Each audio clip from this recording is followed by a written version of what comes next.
Technology પણ વિશ્વને એક વિલેજના રૂપમાં જુએ છે.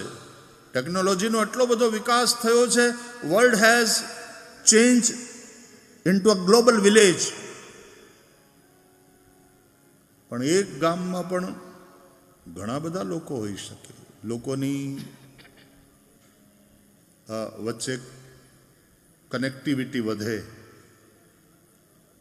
સંવાદ વધે,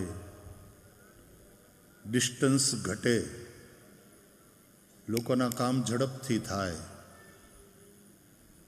વધારે ચોકસાઈપૂર્વક થાય.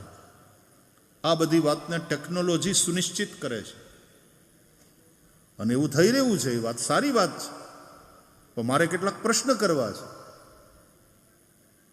કે દૂર દૂરના લોકોની સાથે કનેક્ટ કરનારી આજની ટેકનોલોજી,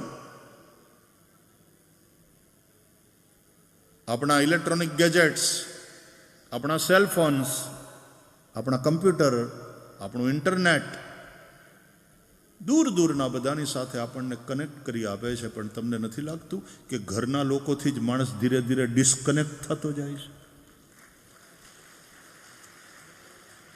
તમારી આજુબાજુના છે એની સાથે વાત કરવાનો તમને ટાઈમ નથી. બાપને ટાઈમ નથી દીકરા સાથે બેસવાનો, છોકરાઓને ટાઈમ નથી દાદા દાદીની સાથે બેસવાનો, કોઈને ટાઈમ નથી. પેલું છે ને, ઓલા બેને કહ્યું, કામવાળી બેન આવતી, કે તું 2 દિવસ દેખાણી નહીં, આમ કીધા વગરની વહી જાય. એ કે મેડમ, તમે મારું ફેસબુક ઉપર સ્ટેટસ અપડેટ હું કર્યા કરું, તમે ન જુઓ તો એમાં થોડો મારો વાંક છે. મેં મારું સ્ટેટસ અપડેટ કરેલું જ છે. Technology, global village.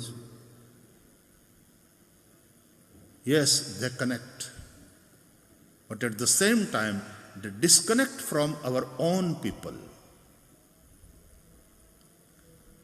કારમાં 4 જણા બેઠા હોય, 4 જણા વાત કરતા હોય, પણ એકબીજા હારે નહીં, કોઈક બીજા હારે.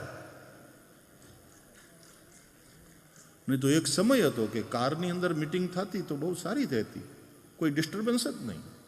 ટ્રેનમાં મીટિંગ કરી લેતા અમે, બહુ સારું રહેતું. કારમાં તો બહુ સારી મીટિંગ થાય. પણ હવે 4 જણા કારમાં બેઠા બેઠા વાત કરતા હોય, એકબીજા સાથે નહીં, કોઈક બીજા સાથે. એટલે પાછલી સીટ ઉપર બેઠો બેઠો વાત કરતો હોય તો આગલી સીટ વાળો કહે કે ના, હું કીધું? તો કે ના ભાઈ, તમને નહીં, હું તો ફોન ઉપર વાત કરું છું. એટલી બધી મિસઅન્ડરસ્ટેન્ડિંગ થાય. ટેકનોલોજી કનેક્ટ કરે છે, હા બરાબર. ઘરના નજીકના એનાથી ડિસ્કનેક્ટ કરે છે, એ પણ હકીકત છે. ટેકનોલોજીને કારણે કામ આમ ચપટી વગાડતામાં થાય છે, સમય બચે છે, વાત સાચી. તો કેમ તમારી પાસે સમય નથી? સમય બચવો જોઈએ, પણ અત્યારે જો કોઈની પાસે ટાઈમ નથી. અરે નિશાળમાં ભણતા છોકરાઓની પાસે ટાઈમ નથી. સવારથી માંડીને રાત સુધી એવા ટ્રેપમાં આવ્યા છે આપણે આધુનિક શિક્ષણના. આટલાથી આટલા વાગે સ્કૂલમાં જવાનું, ને આટલા વાગે આ ટ્યુશનના સર આવે, ને આટલા વાગે આ સર, ને એમાંય શહેરમાં તો પાછો આટલા વાગે કરાટે શીખવા જાય છે, આટલા વાગે સ્વિમિંગ શીખવા જાય છે.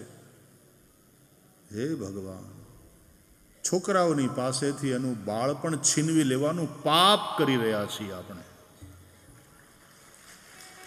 એ બાળપણ જે છોકરાઓને પાછું ક્યારેય મળવાનું નથી, એ બાળપણના ઉપર આપણે કેટલો બોજો લાદી દીધો, કેટલું ટેન્શન, કેટલું તણાવયુક્ત કરી નાખ્યું બાળપણ આપણે. એને નિરાતે રમવાય દેતા નથી.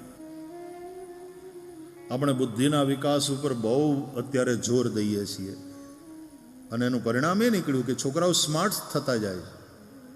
વાત સાચી છે. આજથી 50 વર્ષ પહેલા 10 વર્ષના છોકરાની જે બુદ્ધિ હતી એના કરતા અત્યારના 10 વર્ષના છોકરાની બુદ્ધિ ક્યાંય ખીલેલી છે. વાત બરાબર, પણ એ બુદ્ધિ છે, એ જ્ઞાન નથી. આજથી 50 વર્ષ પહેલા 15 વર્ષના છોકરાની જે સોશિયલ મેચ્યોરિટી દેખાતી હતી, સામાજિક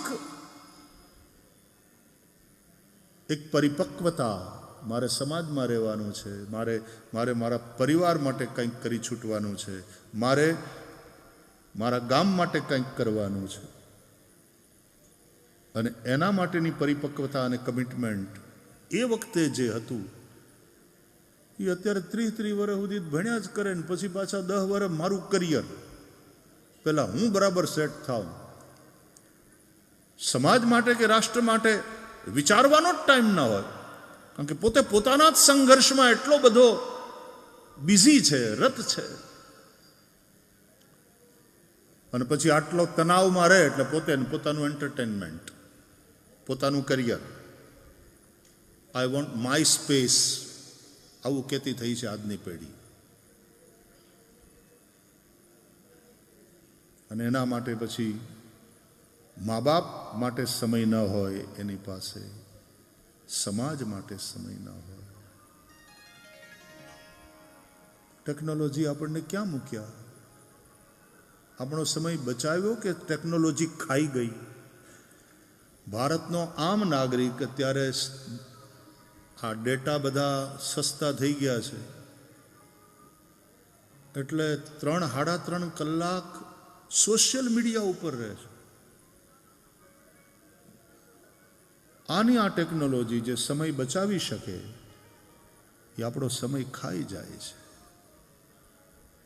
કોઈને માટે સમય નથી.